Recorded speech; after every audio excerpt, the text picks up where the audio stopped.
अस्सलाम वालेकुम मेरे सोने सोने चंद वर्गे व्यूवर्स, आपका किचन में खुशामदीद। मुझे लाइक करना, कमेंट्स करना और सब्सक्राइब करना मत भूलिएगा। आज मैं आपके लिए आसान तरीके से खोया बनाने की रेसिपी लाई हूँ, जिसे आप घर में आसानी से तैयार कर सकते हैं और अपनी हर स्वीट डिश में यूज़ कर सकते हैं। बिस्मिल्लाहिर्रहमानिर्रहीम। खोया बनाने के लिए 2 किलो दूध, 1/4 कप देसी घी, 1/4 कप मलाई चाहिए। सबसे पहले हमने कढ़ाई रखनी है चूल्हे के ऊपर और फिर इसमें हमने अपना देसी घी डाल देना है। देसी घी थोड़ा सा मेल्ट करना है और इसके अंदर हमने जो दूध है वो ऐड करना है। दूध जब आपने डाल लेना है तो आपने अपने चूल्हे की जो आंच है वो आपने मीडियम आंच रखनी है, ताकि इसको मीडियम आंच पे बॉयल आए। बॉयल आने के बाद आपने जो अपनी आंच है वो थोड़ी सी कम कर देनी है, ताकि आपका जो दूध है ना वो इतनी आंच पे पके कि जिसमें आपका दूध बाहर ना आए। अब मैंने ये बड़ी कढ़ाई ली है, ताकि जो मेरा दूध है अगर बॉयल भी आता है तो वो अंदर ही बॉयल आते रहेंगे, वो बाहर नहीं आएगा। ये देखिए कितने अच्छे से जो हमारा दूध है वो काढ़ है। अच्छा जी, दूध पकते हुए आपके चूल्हे की आंच इतनी होनी चाहिए। इतनी आंच में आपने कम से कम अपने दूध को 20 मिनट तक पकाना है।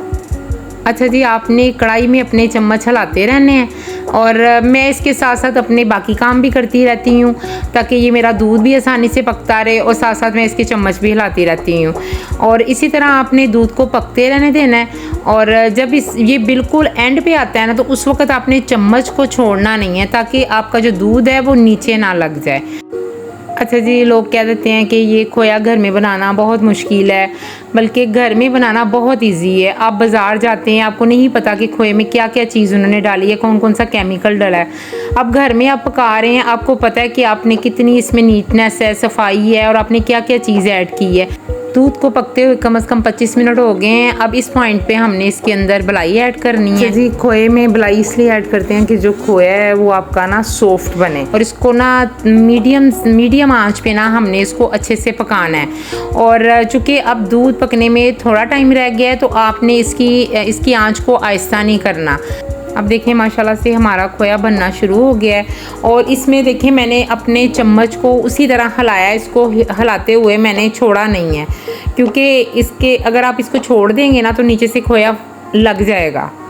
तो इस पॉइंट पे हमने खोए को मज़ीद खूबसूरती के लिए और उसके टेस्ट को अच्छा बनाने के लिए हमने इसमें ड्राई फ्रूट डालने हैं, और ये ऑप्शनल है, अगर आपने नहीं भी डालने फिर भी खोया बहुत टेस्टी होता है।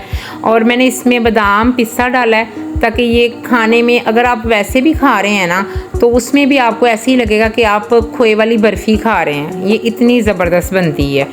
और आपने फिर इसको थोड़ा सा हिलाना है। देखिए हमारा खोया ना बिल्कुल रेडी हो गया और इस पॉइंट पे अपने चूल्हा बंद कर देना है। माशाल्लाह से हमारा खोया रेडी हो गया है और अब मैं इसको अपने बाउल में निकाल रही हूँ। और सारे खोए को बाहर निकालने के बाद फिर मैंने इसको ना थोड़े से खुले बर्तन में इसको सेट करना है। अच्छा जी, मेरे 2 किलो दूध में से 1 पाव खोया निकला है। अब हमारा खोया सेट हो गया है और मैं आपको इसकी कटिंग करके दिखाती हूँ।